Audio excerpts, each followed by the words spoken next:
Ukraine রাশিয়ার সংঘাত চলছে ৩ বছরেরও বেশি সময় ধরে। এতদিনে কিয়েভে অন্তত $৬,৬০০ কোটি সামরিক সহায়তা একাই দিয়েছে যুক্তরাষ্ট্র। ইউরোপীয় ইউনিয়ন দিয়েছে €৪,৪০০ কোটি সামরিক সহায়তা। রাশিয়ার সঙ্গে যুদ্ধে টিকে থাকতে এখন পর্যন্ত ইউক্রেনে গেছে পশ্চিমাদের দেয়া শত শত সমরাস্ত্র।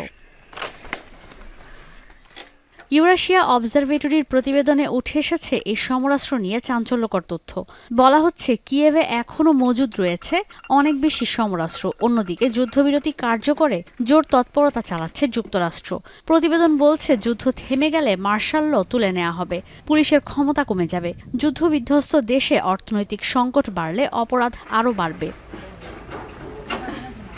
২০২৫ সালের ফেব্রুয়ারি পর্যন্ত উত্তর আটলান্টিক প্রতিরক্ষা জোট ন্যাটো থেকে সব মিলিয়ে $৩৬,০০০ কোটি সহায়তা পেয়েছে ইউক্রেন। সীমান্তে নিরাপত্তার অভাব আর দুর্বল প্রশাসনের কারণে রাইফেল, গ্রেনেড, মিসাইলের মতো সমরাস্ত্রের চোরাচালান খুব সহজ হবে। চলতি বছরই মার্কিন এক সাংবাদিক দাবি করেছিলেন ইউক্রেন যুক্তরাষ্ট্রের অস্ত্র কালোবাজারে বিক্রি করছে। পশ্চিমা বিভিন্ন গণমাধ্যমও বলছে সমরাস্ত্র আদান প্রদানের সহায়তা করা সংস্থাগুলোর কর্মকর্তাদের অভিযোগ কিয়েভে দেয়া অস্ত্রগুলো সন্ত্রাসীদের হাতে যাচ্ছে। গেল বছর একই বিষয় নিশ্চিত করেছে ফিনিশ, সুইডিশ, ডেনমার্ক আর নেদারল্যান্ডস কর্তৃপক্ষ। স্প্যানিশ গণমাধ্যমের দাবি দেশটির দক্ষিণাঞ্চলে ইউক্রেনের সরবরাহ করা সমরাস্ত্র পাওয়া গেছে। একই সময় ইউক্রেনের যে সেনারা ড্রোন, মিসাইল আর সাইবার যুদ্ধে পারদর্শী হয়েছে তাদের নিয়ে রয়েছে শঙ্কা।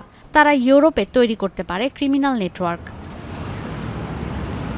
ইউক্রেনের দুর্নীতি বড় চিন্তার বিষয় হয়ে দাঁড়িয়েছে। যুদ্ধবিধ্বস্ত এই দেশ পুনর্গঠনে প্রয়োজন পড়তে পারে $৫২,০০০ কোটি, কিন্তু দুর্বৃত্তরা অর্থ জালিয়াতি করে নিজেদের প্রভাব বাড়াতে পারে। অস্ত্র চোরাচালান আর দুর্নীতির অভিযোগের পরও দেশের প্রতিরক্ষার জন্য ইউক্রেনকে অস্ত্র আর সমর্থন দিচ্ছে পশ্চিমারা।